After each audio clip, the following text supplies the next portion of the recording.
Hello everyone and welcome back to Planet Zoo and to Gaia Wild. Today we are finishing off the otter enclosure. Let's get right to it, shall we? We are working on a little alcove here around the side because I love an underwater viewing area, and of course our main underwater viewing area is the restaurant, so I wanted one for people who do not wish to dine and wine with us today, so therefore this goes down a little bit. It was quite the challenge to fit this in. It's a reasonably tight corner, and I want to make sure that the big central plaza does have all of its pathways go out at 90-degree angles, so it was a lot of fiddling with terrain. You can see there the main pathway as we just work around to try and make sure that that is level. We're creating this little cove there on the right, which I want to sort of be a little bit hidden, a little bit secluded, even from within the pen. I want you to not be able to see the cafe from that area either, just pure utter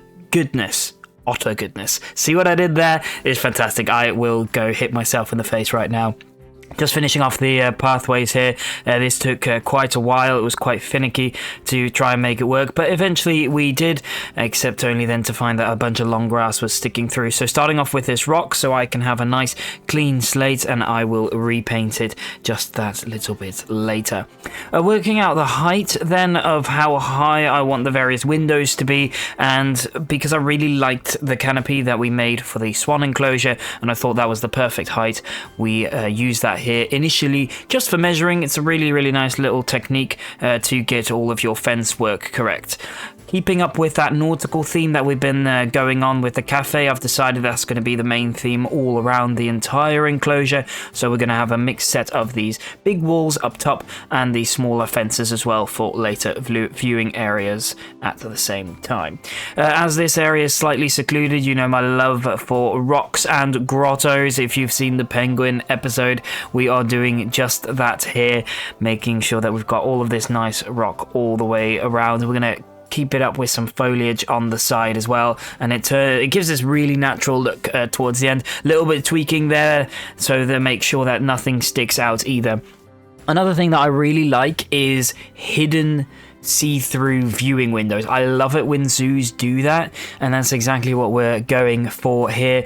So on the right hand side we'll sort of have a archway, which I love that idea, and as you are coming down the pathway, essentially descending down in towards the viewing area, you've got all these nice little preview windows, so it be, which will be able to give you a really nice view. Starting on that archway right about now, then this is where the guests will of course walk underneath if they are coming from the other viewing platforms. I really liked this idea. Initially I was just sort of going off on a whim, doing like, I wanted something extra here and I didn't all want it to look the same, so I thought, you know what, it's supposed to be a secluded area anyway, so we have decided to go for a little bit of an overhang. Another thing that I really wanted to add in here was a water feature, which is exactly what we're working on now as we just add in a few more patterns there to the main window, as again I thought that was looking quite repetitive and it doesn't need to be as big as it was, and in real life it probably wouldn't be. This is a high budget zoo, but glass pieces are very expensive. So we're finishing off the secluded area here a little bit by secluding it by using these walls, and against that we are going to make some lovely gardens, starting off with the base, of course, the mulch down below, just to give it that nice realistic look. As I said, wanted a water feature in there, started experimenting around with these little bits of water there, adding in a few splashes later on though, settled for the slightly bigger pre-made waterfalls essentially that we just sink down below and then we recolor them to match the rocks. That took a little while, but eventually it looks quite inconspicuous, which turns out really rather nicely indeed. The theme of this video is mainly going to be foliage, a lot of foliage to go around today as we finish off the entire habitat here as well. Of course our little secluded area can't be secluded without foliage. There's a lot of open space, and then this is something that I started off as a little bit of a test and I fell in love with it. These sort of plants, almost that they're like vines in a way, but slightly bigger, and they are just growing against the fence side. It turns out really well, and I will end up spamming them all the way around. Little lagoon here at the top, because of course people will be able to see the gardens just a little bit, and I wanted to just share that realism. So essentially a little water basin up top here from which the waterfalls will flow, and they will flow down, and then they get repumped back up here as well. There we go. We can see a few bits of the rockwork just to hide the waterfalls, and this look is really coming together indeed. It looks really, really nice, if I do say so myself. Couple of little bushes there just to add to the foliage and to mirror sort of this, yeah, almost like bald spot really that this area has. Love these palm trees, love these ferns, everything in there. Added in a little bit of water effects down the bottom, almost to sell that there's water in there, and a little bit of steam coming off of the waterfall, and of course some plants as well. Starting with the fence spam then, I cut out a lot of this, thank goodness, because it took a while. We can see there both examples of the tall fences, and then this will be one of the viewing platforms. Later going to readjust this, this episode was done in 2 recordings because I ran out of time, so we will see that be slightly in a different position a little bit later on as I do make some tweaks. On to the main habitat then. Wanted a little dam here. I love this idea of these various different water enclosures. So we've got the deep water on one side, we've got this shallow pool on this side from which guests can view our otters splashing away. It looks fantastic. And then we've got another third pool, of course, on the rounded side there with the secluded areas as we do more fence work. However, it is time to work on the shelter. Now, I like this base idea of this wood, so we're going to keep that going, keep the theme going, and we are going to just put that at a couple of angles which will create this really nice roof, and then we're all going to put it in position. I like this idea of it being round sort of in the center, just as we are putting in place here, and then a couple of little extras around the side just to make it a little bit of a bigger building hidden in the corner there as well. Off camera, I added in an archway too, which will house the inconspicuous staff door, so therefore people won't notice that is the entrance to the shelter, and everything is still there. And then off camera, I have made the interior as well, as that's nothing too interesting. Bit of concrete up the top just for that added realism. Of course, the zoo isn't going to spend loads on wood if they can just use concrete, and it just reinforces the roof ever so slightly up top. And then I decided there was something missing, and that was curbs and rocks and all sorts of color. So that's exactly what we are adding in here, just for a little splash of something different there. Moss colored rocks fit in with the theme. As you can see, we're using the Asia aquatic, tropical and grassland filters just to make sure that everything fits in well with our Asian otters and those plants and rocks we are using to keep that theme alive. Also felt that our archway that we created was just a little bit bare, so I decided to start adding in some nettles, and it all went downhill from there really, and it turns out into a almost mini tropical rainforest on top of our archway with some roots there hanging down below. But this really seals the deal. I really liked this. This is what I quite like about doing 2 separate recordings on separate days. You just get different ideas rather than all doing it at the same time. Time to work on our last viewing area then. This is our splash pool area that we are working on now. As you can see here, this is actually the staff entrance. We're working a little bit in a random order as I get ideas through. My brain is quite all over the place when designing these things. So again, using the base of our swan roof type thing. I forgot the word, shelter almost, because this is Europe and it can rain, so we want to make sure people can watch the otters. Going for a custom floor here as well, same style as the cafe, just keeping that going just for this area. And I wanted something to pop really, because the secluded area is all asphalt. I might change the stonework there. I'm definitely tweaking the path a little bit so it lines up well just a little bit later on.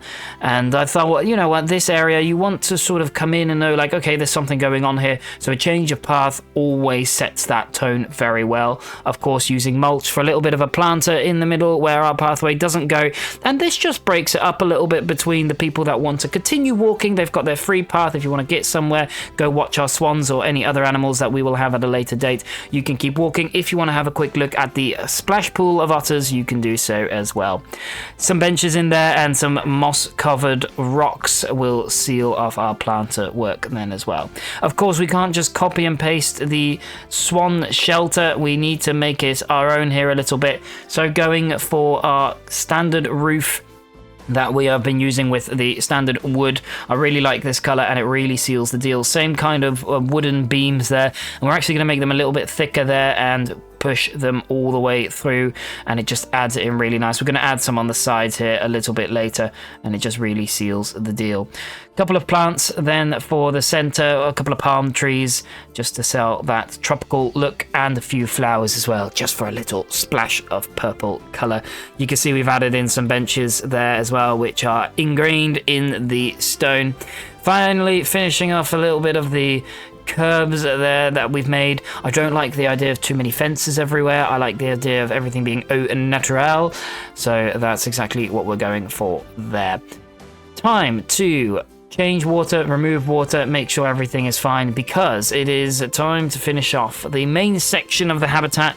We can see here just adding in a bit of rocks there along the coastal line just to seal the deal, a bit of sand at the bottom. Before we start adding in our branches, we use the same sort of style in our penguin enclosure because it looks really nice. I like the way that these look. Same kind of plants as well, and it just gives that underwater world such a vibrant, alive feeling. And considering there's a restaurant in there and it is such a highlight viewpoint, we need to make sure that it looks good. And as you can see, testing out the viewpoints. If you've seen my Rio Disney series in Planet Coaster 2, you will know I love sightlines. Every single bit of designing this habitat was done with sightlines in mind, because I wanted the viewing areas, especially our paddle pool viewing area over there on the right with the shelter, I didn't want them to be able to see the cafe.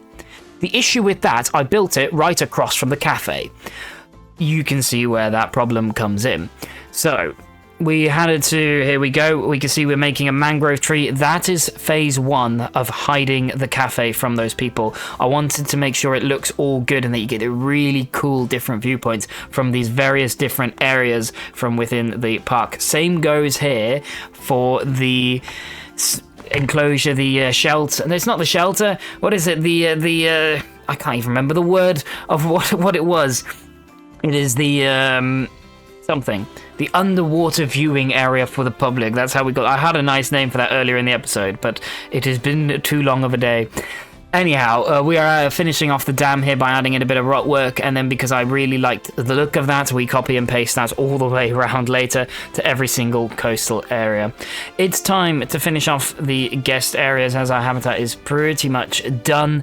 Time to add in some planters because the front of the cafe, or the rear of the cafe more like, was just a little bit barren. Adding in a few of these lamps as well on the posts make it look really nice indeed, and nice and visible at night, before we then add in a little bit more theme work in and around the cafe, as well as some bins, and later on we will add in some benches so people can sit and view the otters.